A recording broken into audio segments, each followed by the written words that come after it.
تبارك الذي نزل الفرقان على عبده ليكون للعالمين نذيرا.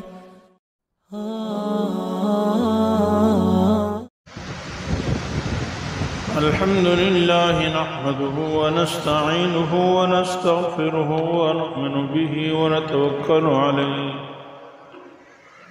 ونعوذ بالله من شرور أنفسنا ومن سيئات أعمالنا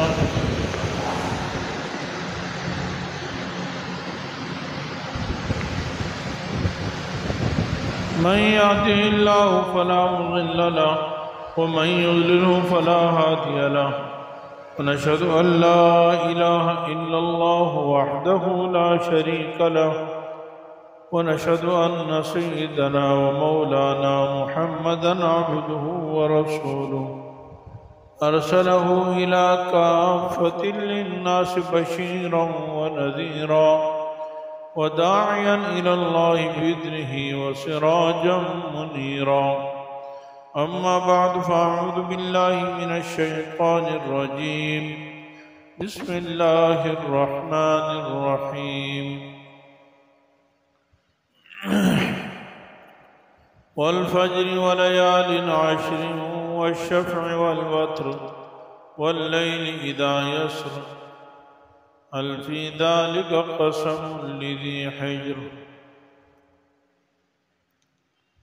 صدق الله العلي العظيم وصدق رسوله النبي الحبيب الكريم ونحن على ذلك لمن الشاهدين والشاكرين والحمد لله رب العالمين.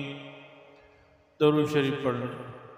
اللهم صل على محمد وعلى آل محمد كما صليت على إبراهيم وعلى آل إبراهيم إنك حميد مجيد. اللهم بارك على محمد وعلى آل محمد كما باركت على إبراهيم وعلى آل إبراهيم إنك حميد مجيد. رب اشرح لي صدري ويسر لي أمري واحلل عقدة من لساني يفقهوا قولي رب زدني علما. جو ساتھی پیچھے بیٹھے ان سے گزارش ہے اگلی صفوں میں آ جائیں. جو ساتھی پیچھے ہیں اگلی صفوں میں تشریف لیں. آپ حضرات آگے آ جائیں.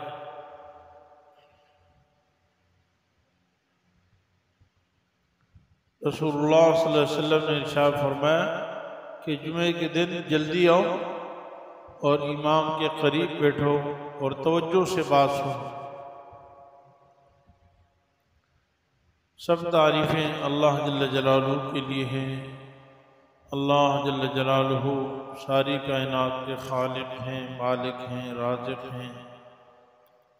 سب سے بڑی ذات اللہ تعالیٰ کی ہے. وہ اکیلی ساری کائنات کے نظام کو چلا رہی ہے. ساری مخلوق محتاج اور ایک اللہ تعالیٰ بے نیاز ہے. اللہ تعالیٰ ہمیں اپنی عظمت کا یقین نصیب فرمائے. اللہ تعالیٰ نے ہمیں اپنی رضا کے مختلف اوقات، زمانے اور اعمال دیے ہیں. ان اوقات میں سے، زمانوں میں سے یہ جو ذی الحجہ کا آنے والا مہینہ ہے اور اس مہینے کے ابتدائی جو 10 دن ہیں، یہ بھی اللہ تعالیٰ کے ہاں بہت زیادہ مبارک اور بہت زیادہ فضیلت رکھتے ہیں. چونکہ آج 26 ذی الحجہ ہے اور 2 دن بعد، 4 دن بعد انشاءاللہ 1 ذی الحجہ ہوگی انشاءاللہ.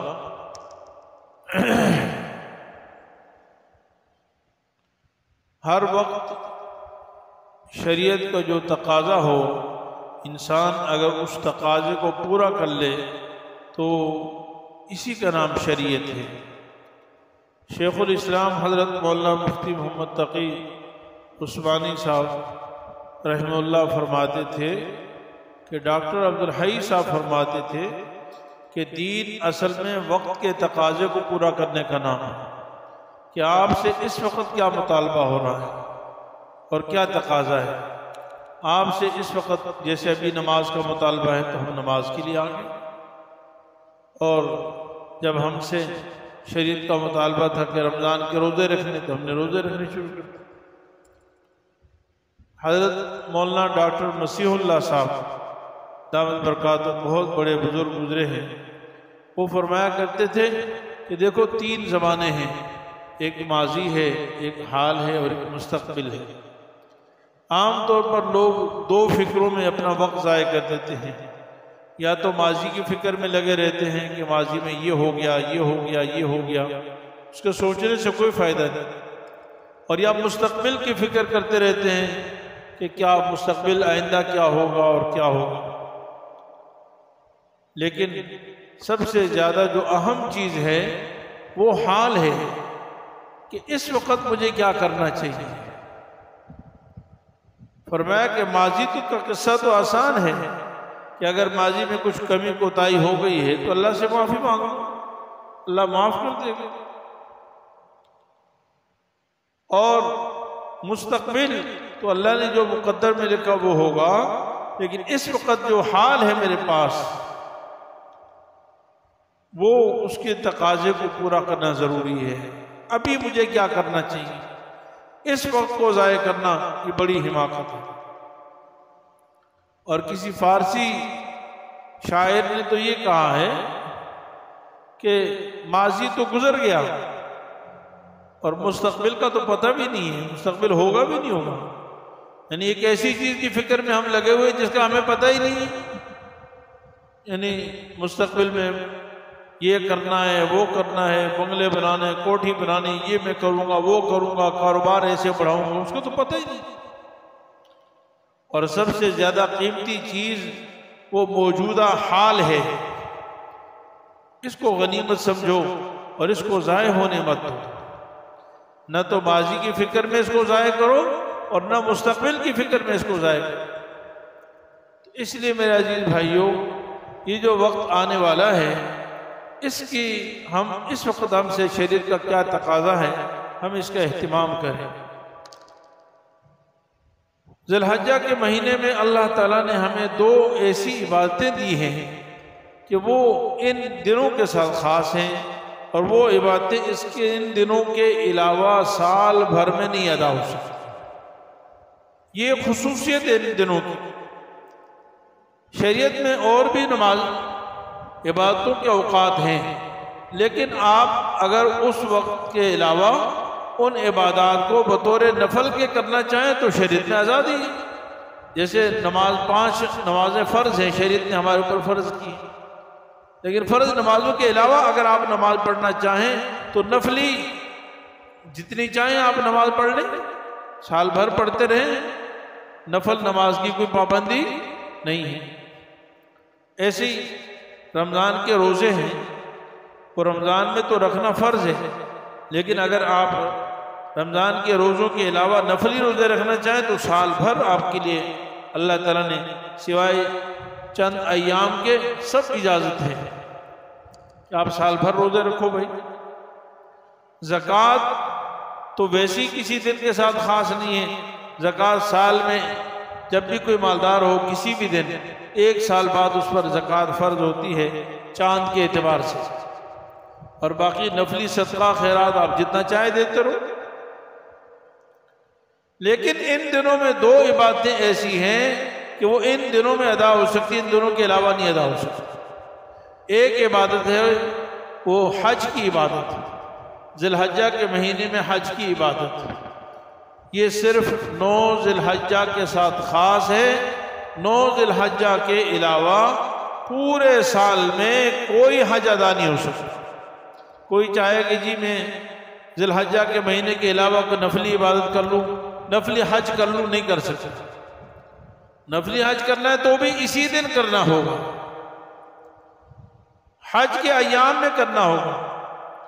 اور میں نے پہلے ہی بتایا تھا کہ 9 ذی الحجہ کی زوال سے لے کر 10 ذی الحجہ کی صبح صادق تک یہ ہے وقوف عرفے کا ٹائم، یعنی جس ٹائم ٹھہرنا واجب ہے وہ تو ہوتا ہے زوال سے لے کر مغرب تک، غروب آفتاب تک ٹھہرنا ہے، عام طور تمام حاجی غروب تک ٹھہرتے ہیں، پھر رات مزدلفہ چلے جاتے ہیں، لیکن وقوف عرفے کا جو پورا ٹائم ہے جس میں حج ادا ہو سکتا ہے وہ 10 ذی الحجہ کی جو رات ہے وہ بھی اس میں داخل ہے۔ اگر کوئی حاجی زوال کے بعد پہنچا، عصر میں پہنچ گیا، 9 ذی الحجہ کی مغرب میں پہنچ گیا، 9 ذی الحجہ کے بعد جو آنے والی رات ہے 10 ذی الحجہ کی عشاء میں پہنچ گیا، رات کے 2 بجے پہنچ گیا، 3 بجے پہنچ گیا، 4 بجے پہنچ گیا وقوف میدان عرفات میں، تو اس کا حج ادا ہو جائے گا۔ اور وہاں ٹھہرنا کیا، 1 منٹ کے لیے بھی چلا گیا، اور پہلے عرض کیا تھا کہ ہوش میں چلا گیا، بے ہوشی میں چلا گیا، 1 سیکنڈ کے لیے چلا گیا، ہوا سے گزر گیا تو حج ادا ہو جائے گا۔ یہ اللہ کا حکم ہے۔ اور اس ٹائم کے علاوہ 9 ذی الحجہ کی زوال سے لے کر 10 ذی الحجہ کی صبح صادق تک، اس کے علاوہ ایک آدمی میدان عرفات آج بھی کھلا ہوا ہے، 1 دن 2 دن 4 دن 4 ماہ 5 ماہ 10 مہینے وہاں بیٹھا رہے، بلکہ سال کے 12 مہینے وہاں بیٹھا رہے، لیکن یہ 1 دن نہ گزارے وہاں پر، یا اس کا کچھ ٹائم 1 منٹ 1 سیکنڈ نہ گزارے، تو کوئی اجر و ثواب نہیں، کوئی عبادت نہیں، کوئی نیکی نہیں۔ یہ اللہ تعالیٰ کا، تو یہ اسی دن کے ساتھ خاص ہے۔ اسی لیے کہا جاتا ہے کہ شریعت کس کا نام ہے، اللہ کے حکم ماننے کا نام ہے۔ اللہ تعالیٰ بتاتے کہ میدان عرفات میں کچھ نہیں رکھا، جب ہم نے حکم دیا تو قیمتی بن گیا، جب ہم نے کہا کہ جاؤ اب جانا قیمتی بن گیا، کہ جب تک ہم نے نہیں کہا تھا کسی کام کے لیے۔ دیکھیں 8 ذی الحجہ کو ہم جو ہے مینا چلے جاتے ہیں، اور 8 ذی الحجہ کی ظہر سے لے کر 9 ذی الحجہ کی فجر تک 5 نمازیں مینا میں پڑھنا افضل ہے۔ اب سوال یہ ہے کہ بھئی بیت اللہ میں ایک نماز کا ثواب 1 لاکھ کے برابر ہے، 5 نمازوں کا ثواب 5 لاکھ کے برابر ہوگا، اور نفل عبادت وغیرہ کرے گا تو پتہ نہیں کتنا ثواب ملے گا۔ لیکن اللہ رب العالمین کا حکم ہے نہیں مینا میں جاؤ، کرنا بھی کچھ نہیں ہے، مینا میں کچھ بھی نہیں کرنا، نمازیں پڑھنی وہ تو پوری دنیا میں کہیں بھی آپ نماز پڑھنی ہے، وہ تو مکہ میں ہو تب بھی پڑھنی، مدینہ میں ہو تب بھی پڑھنی، پاکستان میں ہو تب بھی پڑھنی، تو مینا میں کرنا کچھ نہیں، میدان ہے۔ لیکن اللہ تعالیٰ نے فرمایا کہ نہیں مینا میں جاؤ، کیونکہ ہمارا حکم ہے۔ تو اصل چیز اللہ کے حکم میں ہے، اللہ کی اطاعت و فرما برداری میں ہے، ان چیزوں میں کچھ نہیں رکھا۔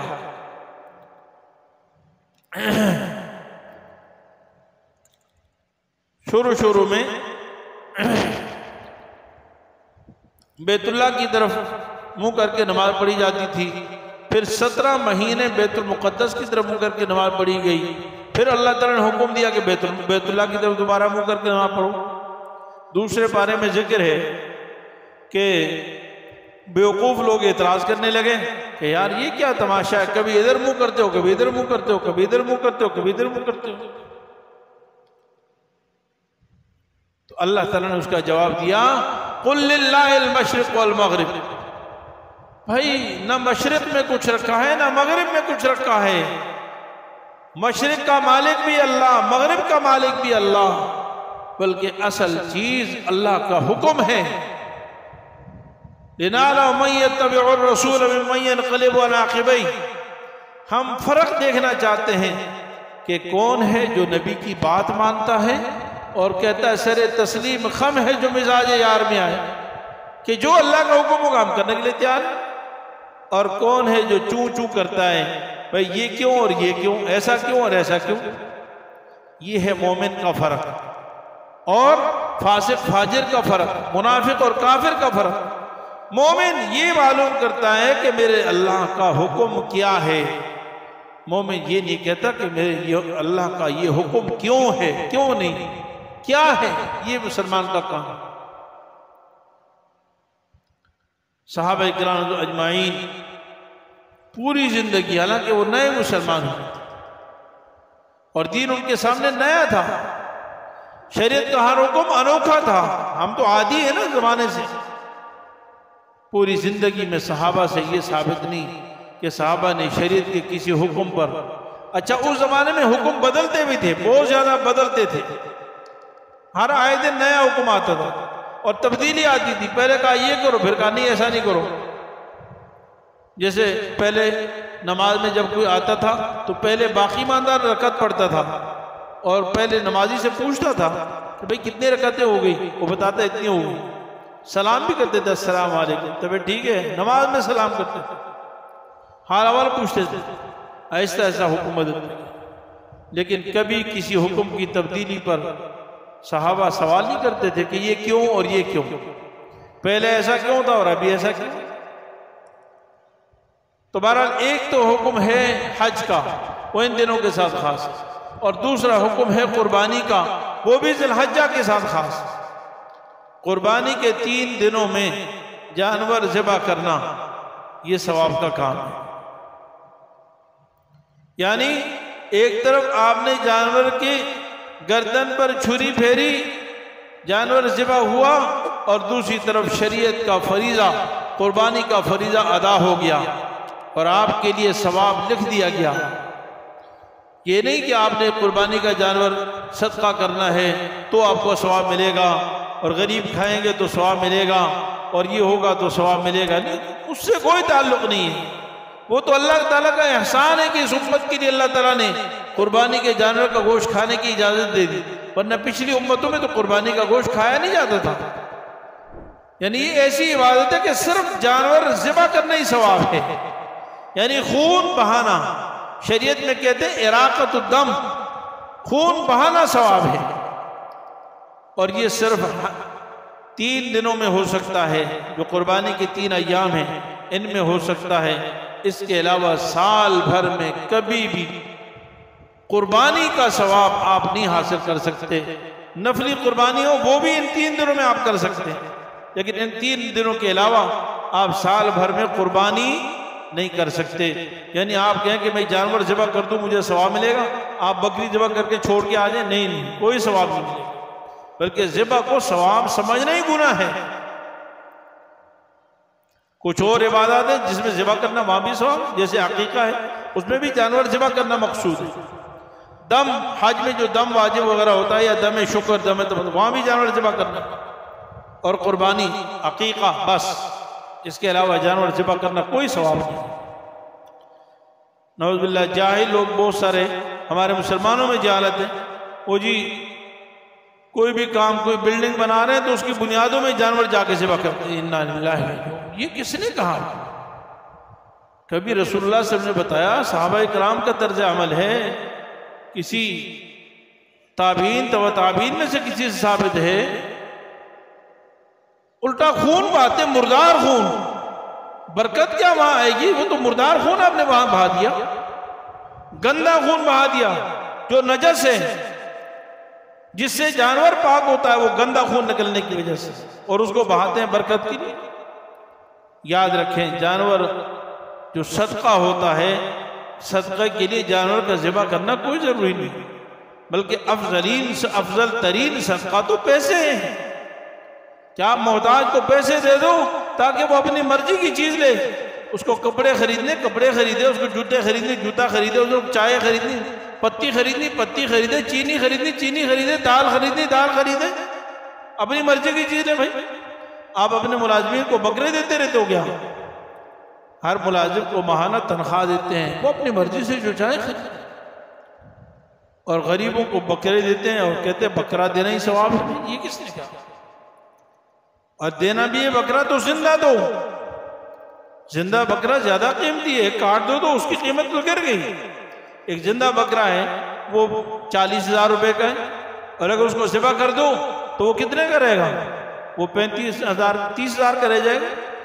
کیونکہ بکرا ذبح کرنا تو کوئی ثواب نہیں ہے. وہ 30,000 روپے کا گوشت جو آپ بانٹو گے اس کا ثواب مل جائے گا. تو اس کی بجائے 40,000 کا گوشت زیادہ لے کے بھی دیتے. بھائی اگر گوشت ہی دینا ہے تو بہرحال، تو قربانی صرف ایسی عبادت ہے جو ذی الحجہ کے 3 دنوں میں ہی ہو سکتی، اس کے علاوہ سال بھر میں نہیں ہو سکتی. تو اس سے ہمیں بہت بڑا سبق ملتا ہے کہ اصل میں کسی چیز میں کچھ نہیں ہے، سب کچھ اللہ تعالیٰ کے حکم میں ہے۔ جو اللہ نے حکم دیا وہ عبادت ہے۔ حضرت سیدنا عمر فاروق رضی اللہ تعالیٰ عنہ حجر اسود کو مخاطب کر کے فرمایا کرتے تھے، اے حجر اسود، میں جانتا ہوں کہ تیری حیثیت ایک پتھر سے زیادہ نہیں ہے، لا تنفع ولا تضر، نہ نفع دے سکتا ہے نہ نقصان دے سکتا ہے۔ اللہ اکبر، عقیدہ تھا نا۔ ہم تو آج پتھروں کو چنتے رہتے ہیں، پتہ نہیں کیا کیا کرتے رہتے ہیں۔ کہتے جی ہرے پتھر میں فائدہ زیادہ ہے یا فلانے پتھر میں میرے لیے زیادہ فائدہ ہے۔ حضرت عمر فرماتے ہیں پتھر، حالانکہ جنت کا پتھر ہے، لیکن عمر فرماتے ہیں کہ تجھ میں کچھ نہیں رکھا، نہ تو نفع دے سکتا ہے نہ نقصان دے سکتا ہے، کیونکہ جنت بھی اللہ کی مخلوق ہے۔ اگر میں نے اپنے محبوب سرکار دو عالم صلی اللہ علیہ وسلم کو تجھے بوسہ دیتے ہوئے نہ دیکھا ہوتا تو کبھی بھی تجھے بوسہ نہ دیتا۔ تو میرے عزیز بھائیوں، اس کو ہم اپنے دل و دماغ میں بٹھا لیں، جما لیں، اپنے دامن میں مضبوط پکڑ لیں۔ ہم نے وہ کرنا ہے جو اللہ اور اس کے رسول فرماتے ہیں، جو دین ہے وہ کرنا ہے۔ عقل جو بھی کہتی ہے وہ نہیں کرنا، کیونکہ اللہ کے حکم میں فائدہ ہے۔ جیسے بھی اللہ تعالیٰ نے ہمیں حکم دیا کہ جمعے کے دن ظہر کے ٹائم صرف 2 رکعت پڑھنی ہے، بس ہم نے 2 ہی پڑھنی ہے۔ لاکھ کوئی کہے 4 پڑھ لو، نہیں نہیں بھائی 2 میں ہی فائدہ ہے، ہم 2 میں ہی کامیابی ہو۔ تو بہرحال یہ 2 عبادتیں اللہ تعالیٰ نے بڑی عبادت عطا فرمائی ہیں جو انہی دنوں میں ادا ہوتی ہیں۔ اور اس کے علاوہ رسول اللہ صلی اللہ علیہ وسلم نے ارشاد فرمایا، یہ جو 10 دن ہے نا، یکم ذی الحجہ سے 10 ذی الحجہ تک، یہ بہت مبارک دن ہیں۔ آپ صلی اللہ علیہ وسلم نے فرمایا ان دنوں میں کوئی بھی عمل اللہ تعالیٰ کو اتنا پسند ہے کہ ان دنوں کے علاوہ کوئی بھی عمل اگر کیا جائے، اور کوئی جو عمل ان دنوں میں کیا جائے، تو ان دنوں کے عمل کی فضیلت دوسرے تمام اعمال پر زیادہ ہے۔ یعنی دوسرے دنوں میں آپ کوئی بڑا سے بڑا عمل کر لیں اور ان دنوں میں ایک عمل کر لیں، ان 10 دنوں کا عمل کی فضیلت دوسرے تمام اعمال سے افضل ہیں۔ صحابہ کرام نے فرمایا یا رسول اللہ، جہاد فی سبیل اللہ تو افضل ترین عمل ہے، بہت بڑا اجر و ثواب ہے، تو کیا اگر دوسرے دنوں میں جہاد کیا جائے اور ان دنوں میں کوئی بھی عمل کیا جائے، جیسے 2 رکعت نفل پڑھ لی جائے، تلاوت قرآن کی جائے، تو کیا دوسرے دنوں میں جہاد جو کیا ہے اس کا ثواب بھی ان دنوں کے عمل سے زیادہ نہیں ہے؟ سرکار دو عالم صلی اللہ علیہ وسلم فرمایا کہ وَلَلْ جِهَادُ فِي سَبِيلِ اللَّهِ، بالکل ایسا ہی ہے، اگر دوسرے دنوں میں جہاد فی سبیل اللہ بھی کیا ہو تو اس کا ثواب بھی ان دنوں کے عمل سے کم ہے، اور ان دنوں کا عمل جو ہے وہ زیادہ ہے۔ ہاں البتہ دوسرے دنوں میں اگر کسی نے یہ عمل کیا تو وہ سب سے افضل ہے، اور وہ یہ کہ ایک آدمی اللہ کے راستے میں جان اور مال لے کر جائے، نہ جان واپس لے کے آئے نہ مال لے کے واپس آئے، یعنی جان بھی قربان کر دے، شہید ہو جائے، اور مال بھی قربان کر دے، تو وہ عمل بہرحال ان دنوں کے عمل سے بھی افضل ہے۔ اس کے علاوہ کوئی بھی عمل جو آپ پورے سال کرتے ہیں اور ان 10 دنوں میں جو کرتے ہیں، ان 10 دنوں کا عمل اس پر فوقیت رکھتا ہے۔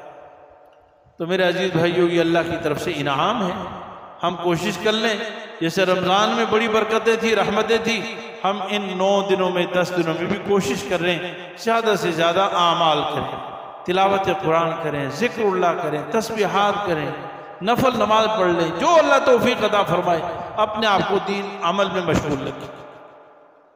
دوسرا کام، ان دنوں میں رسول اللہ صلی اللہ علیہ وسلم نے ارشاد فرمایا کہ ان دنوں میں یکم ذی الحجہ سے لے کر 8 ذی الحجہ تک جو شخص روزہ رکھے گا، ایک ایک روزے کا ثواب 1 سال کے برابر ہوگا، ایک ایک روزے کا ثواب 1 سال کے برابر۔ اور ان دنوں میں جو رات کو عبادت کرے گا، فرمایا شب قدر کی عبادت سے افضل، بلکہ شب قدر کے برابر ہوگا۔ ان دنوں میں جو رات کو عبادت کرے گا، اس عبادت کا ثواب شب قدر کی عبادت کے برابر ہوگا۔ تو دیکھیے بھائی یہ 9 دن ہیں ماشاءاللہ، 9 راتیں ہمیں مل جائیں گی، ان 9 راتوں میں جو ہے 9 شب قدر کے برابر ثواب حاصل کر سکتے ہیں۔ تو یہ اللہ تعالیٰ نے بڑی اعزاز دیا ہے۔ تو ہم دن کے روزے کی کوشش کریں اور رات کو عبادت کا اہتمام کریں۔ اور 9 ذی الحجہ یعنی عرفے کا دن جس کو کہتے ہیں 9 ذی الحجہ، اور اس سے 9 سے مراد ہر ملک کا اپنا 9 ذی الحجہ ہے، ہمارے ہاں جو 9 ذی الحجہ ہوگا، فرمایا کہ اس دن جو شخص روزہ رکھے گا میں اللہ تعالیٰ سے امید رکھتا ہوں، رسول اللہ صلی اللہ علیہ وسلم شاہ فرمایا میں اللہ تعالیٰ سے امید رکھتا ہوں کہ 1 سال پچھلے گناہ معاف ہو جائیں گے اور 1 سال آئندہ کے گناہ معاف ہو جائیں گے۔ یہ اگرچہ معاف صغیرہ گناہ ہوتے ہیں لیکن صغیرہ گناہ بھی تو ہمارے کچھ کم نہیں ہیں، اللہ تعالیٰ اپنے فضل سے معاف فرما دے۔ تو ہم سب ساتھی اس کا اہتمام ہو۔ تیسرا عمل جو ان دنوں کے ساتھ خاص ہے، رسول اللہ صلی اللہ علیہ وسلم نے فرمایا کہ جس شخص کا قربانی کا ارادہ ہو تو وہ جب ذی الحجہ کا چاند دیکھ لے اس وقت سے لے کر اپنی قربانی کرنے تک، اپنی قربانی کا جانور ذبح کرنے تک وہ ناخن نہ کاٹیں، اور بال جو اضافی بال ہوتے ہیں یعنی بغل کے بال اور زیر ناب بال وغیرہ وہ جسم کے نہ کاٹیں۔ یعنی یہ 9-10 دنوں میں یہ بھی ایک مستحب حکم ہے شریعت نے، لیکن ان لوگوں کے لیے جو قربانی کا ارادہ رکھتے ہیں، اور جو قربانی کا جن کا ارادہ نہیں ہے وہ بھی اس پر عمل کریں تو اللہ تعالیٰ ان کو اجر عطا فرمائیں۔ اور علماء فرماتے ہیں کہ یہ حکم اصل میں در حقیقت حجاج کرام سے مشابہت کے لیے ہے۔ ناخن کاٹنا اور اسی طرح بال کاٹنا وغیرہ یہ منع ہے محرم کے لیے، احرام باندھنے والوں کے لیے۔ تو حج کی ایک بہت بڑا فریضہ جو بیت اللہ میں ادا کیا جائے گا، اور وہ حجاج کرام جن کو اللہ نے وسعت اور طاقت دی وہ ادا کریں گے۔ لیکن اور بہت سارے لوگ، لاکھوں کروڑوں انسان جو حج پہ نہیں جا سکے، اللہ تعالیٰ نے فرمایا کہ چلو اپنے ان بھائیوں کی جو حج پہ گئے ہوئے ہیں ان کی تھوڑی سی مشابہت اختیار کریں۔ امید ہے کہ اللہ تعالیٰ اس مشابہت کی وجہ سے اللہ تعالیٰ ہمیں بھی ان کے ثواب میں شریک فرما دے۔ تیرے محبوب کی یا رب شباہت لے کے آیا ہوں، تیرے محبوب کی یا رب شباہت لے کے آیا ہوں، حقیقت اس کو تو کر دے، صورت لے کے آیا ہوں۔ تو اللہ کے محبوبوں کی، اللہ کے نیک بندوں کی شباہت لے کے انسان جائے تو اللہ تعالیٰ اس کو بھی اپنے نیک بندوں میں شامل فرما لیتے ہیں۔ علماء فرماتے ہیں کہ حضرت سیدنا موسیٰ علیہ السلام کے مقابلے میں جو جادوگر آئے تھے، آتے سارے کے سارے جادوگر مسلمان ہو گئے، اور لوگوں میں کچھ لوگ مسلمان ہوئے کچھ نہیں ہوئے، لیکن مسلمان سارے جادوگر مسلمان ہو گئے۔ قرآن نے اس کا بیان فرمایا، سب سجدے میں گر پڑے، مسلمان ہو گئے۔ کہتے جی اصل میں انہوں نے حضرت موسیٰ علیہ السلام کا مقابلہ کرنے کے لیے انہوں نے حضرت موسیٰ علیہ السلام کا جو لباس تھا وہ معلوم تھا، تو انہوں نے کہا آج جادوگروں نے آپس میں اتفاق کیا تھا کہ ہم موسیٰ علیہ السلام کے مقابلے میں وہی لباس پہن کر جائیں گے جو موسیٰ علیہ السلام کا ہے۔ جیسے یونیفارم ہوتا ہے نا میدان میں، کھیل کے میدان میں سب کا ایک ہی یونیفارم ہوگا اور اس میں کھیلیں گے، تو انہوں نے کہا مقابلہ ہے تو جو موسیٰ علیہ السلام نعوذ باللہ ان کی ذات میں بڑے جادوگر ہیں تو ہم بھی انہی کا یونیفارم پہن کر وہاں میدان جنگ میں اتریں گے اور مقابلے میں اتریں گے۔ اللہ تعالیٰ کو یہ ادا ان کی اتنی پسند آئی کہ ان کو سب کو حضرت موسیٰ علیہ السلام کا غلام بنا دیا۔ تو اس لیے اللہ والوں کی مشابہت بھی بڑی چیز ہوتی ہے۔ بہرحال یہ ان دنوں کے مخصوص اعمال ہیں کہ آدمی جو ہے اس کا اہتمام کرے۔ اور ایک اور حکم ان دنوں کے ساتھ 10 ذی الحجہ کے ساتھ وہ یہ ہے کہ 9 ذی الحجہ کی ظہر صبح صادق سے لے کر 13 ذی الحجہ 9 ذی الحجہ کی صبح سے لے کر 13 ذی الحجہ کی عصر تک، 13 ذی الحجہ کی عصر تک یہ 5 دن تکبیر تشریق کہنا یہ ضروری ہے، واجب ہے ہر مرد ہر عورت پر اور شہر مسافر پر اور مقیم پر اور اسی طریقے سے منفرد اکیلا نماز پڑھے یا جماعت کے ساتھ پڑھے، سب پر ایک دفعہ تکبیر تشریق پڑھنا واجب ہے۔ اللہ اکبر اللہ اکبر لا الہ الا اللہ اللہ اکبر وللہ الحمد۔ یہ تکبیر تشریق سب مسلمانوں پر واجب ہے، اس کا خوب اہتمام کرنا چاہیے۔ اللہ تعالیٰ فرماتے ہیں وَلِتُكَبِّرُوا اللَّهَ عَلَى مَا هَدَاكُمْ، اللہ کی بڑائی بیان فرماؤ، یعنی اللہ کی کبریائی کے نعرے لگاؤ، اللہ کے عشق و محبت میں مست و دیوانے ہو جاؤ، ہر وقت اللہ اکبر اللہ اکبر۔ جیسے حجاج کرام وہاں لبیک اللہم لبیک لبیک لا شریک لک لبیک کے نعرے لگاتے، تو ہمیں کہا کہ ہم اللہ اکبر کے نعرے لگائیں، تو اس کا بھی خوب اہتمام کرنا چاہیے۔ مرد حضرات عموماً جو جماعت کے ساتھ مسجد میں نماز پڑھتے ہیں تو سب پڑھ لیتے ہیں، لیکن جو لوگ انفرادی نماز پڑھتے ہیں وہ نہیں پڑھتے عام طور پہ، یا آہستہ پڑھتے ہیں۔ آہستہ نہیں، جو اللہ نے، جیسے ابھی میں نے عرض کیا کہ اللہ کے بات ماننے کا نام ہے، دین کس کا نام ہے؟ اللہ کا حکم ماننا، تو ہمیں اونچی آواز سے پڑھنی چاہیے۔ مردوں کے لیے تکبیر تشریق اونچی آواز سے پڑھنا ضروری ہے، عورتوں کے لیے آہستہ آواز میں پڑھنا ضروری ہے، اور اس کو ہم اپنی ماؤں بہنوں کو بھی اہتمام سے بتائیں پہلے سے، کیونکہ عورتیں رہ جاتی ہیں عام طور پہ گھروں میں نماز پڑھتی ہیں تو ان کو یاد بھی نہیں رہتا، تکبیر تشریق بھی نہیں آتی، تو وہ تکبیر تشریق نہیں پڑھتی، تو ان کو اہتمام سے بتا دیں کہ دیکھو سال بھر تم نے جو نمازیں پڑھی تھی اس کے ساتھ ایک حکم کا مزید اضافہ ہو گیا ہے، اور وہ یہ کہ ان 5 دنوں میں 9 ذی الحجہ کی صبح سے لے کر فجر سے لے کر 13 ذی الحجہ کی عصر تک ہم نے یہ تکبیر تشریق بھی ساتھ میں پڑھنی ہے۔ اللہ اکبر لا الہ الا اللہ واللہ اکبر وللہ الحمد۔ اور انشاءاللہ قربانی بھی ہم سب کریں گے، جن پر قربانی فرض ہو قربانی کا بھی اہتمام کریں انشاءاللہ۔ مزید قربانی پر مزید اگلے جمعے بیان ہوگا۔ اللہ تعالیٰ اپنے فضل سے ہمیں پورے دین پر سنت اور شریعت کے مطابق چلنے کی توفیق عطا فرمائے۔ وآخر دعوانا الحمدللہ رب العالمین۔ مفتی صاحب کے YouTube چینل کو سبسکرائب کیجئے اور ان کے تازہ بیانات کے ذریعے اپنی علمی، اصلاحی اور فکری آبیاری کرتے رہیے۔ جزاکم اللہ۔